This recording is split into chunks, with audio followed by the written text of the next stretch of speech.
All right, welcome back to The Explainer. We're about to tackle two of the biggest hyperglycemic emergencies out there. Now, they both start from the same place, but believe me, they send the body down two wildly different and very dangerous paths. And getting the diagnosis right and doing it fast, well, that's what makes all the difference. Okay, picture this. You're on call, it's the middle of the night, and you get 2 pages back to back, both for patients with crazy high blood sugar. They're both confused, super dehydrated. I mean, they're sick. One's got diabetic ketoacidosis, DKA. The other has hyperglycemic hyperosmolar syndrome, HHS. So what's your first move? You've got to figure out who's who, because even though the treatments look similar on the surface, the details, those are absolutely critical. So when you boil it all down, both DKA and HHS come from the exact same problem. There just isn't enough insulin to go around. But, and this is the key part, it's how much insulin is missing that completely changes the game. It's like a fork in the road that sends the body down two totally different and yeah, really dangerous metabolic highways. Okay, so here's the absolute core difference.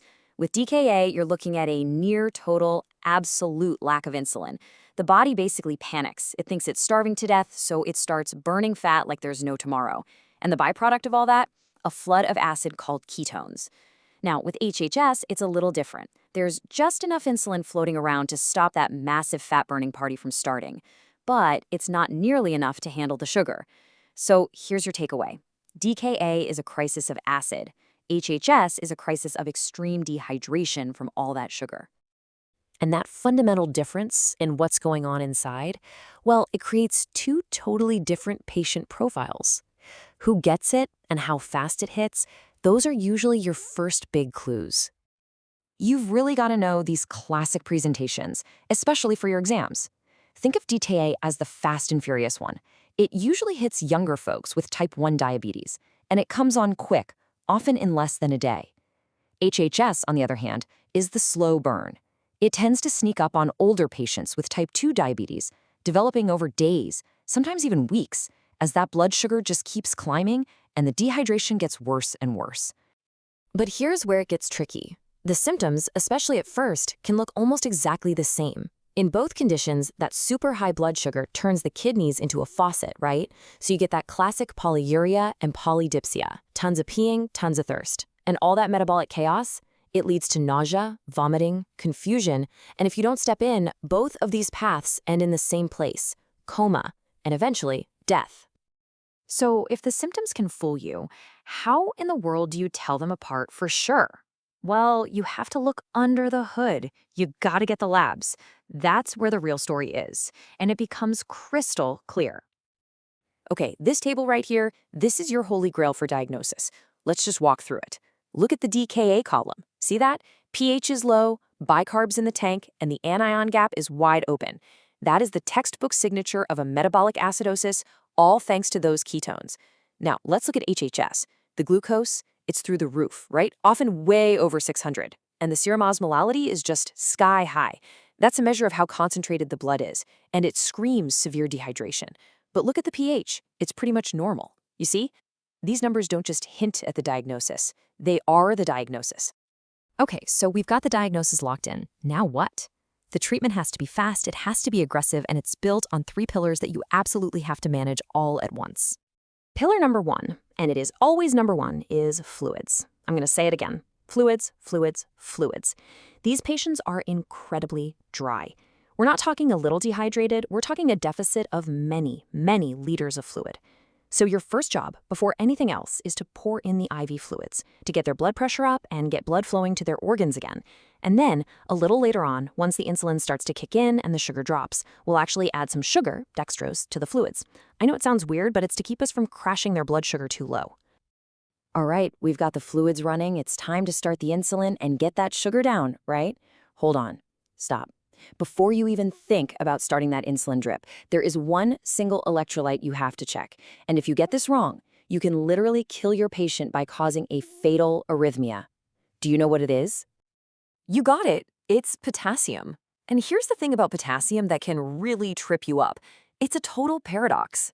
Your first set of labs might come back and the potassium level looks normal. Or, heck, it might even be high. That's because all the acid in the blood has literally pushed potassium out of the cells and into the bloodstream. But listen to me on this, do not be fooled. The patient's total body supply of potassium is always, without exception, dangerously low.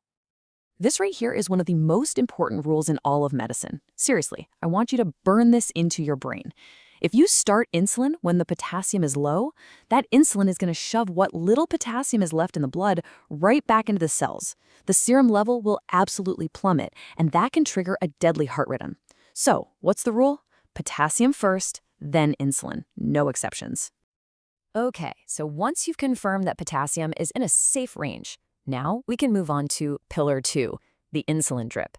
And the goal here is really important. We are not trying to slam the blood sugar back down to 100 in an hour. No way. We're looking for a nice, slow, steady drop. This gives the body time to adjust safely. And remember, in DKA, the insulin is also doing another critical job. It's turning off that ketone-making factory. And that brings us to our third and final pillar, which, you guessed it, brings us right back to electrolytes. The moment you start that insulin, you also need to start replacing potassium in the IV fluids. You have to be constantly checking those electrolytes, because as the insulin and fluids work their magic, that serum potassium is going to want to drop. Seeing it fall in the first few hours isn't a mistake. It's exactly what's supposed to happen. Your job is to anticipate it and stay ahead of the curve. Okay, great work. The patient is stabilizing, the labs are looking better, the acidosis is clearing up, the glucose is coming down. You might be tempted to high-five everyone and think you're done, but you're not even close. Because this whole crisis, it was just a symptom. It was the smoke. Now you have to go find the fire. If you don't, this patient is just going to end up right back here. Look, these things just don't happen out of the blue.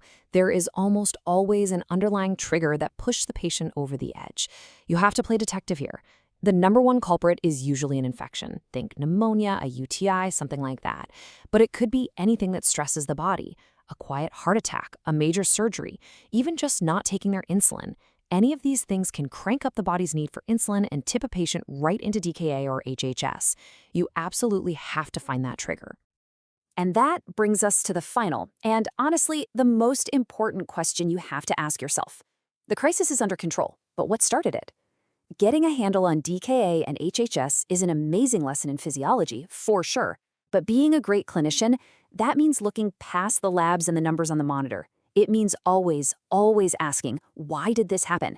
Because when you find the answer to that question, you're not just fixing a metabolic problem, you're truly taking care of the whole person.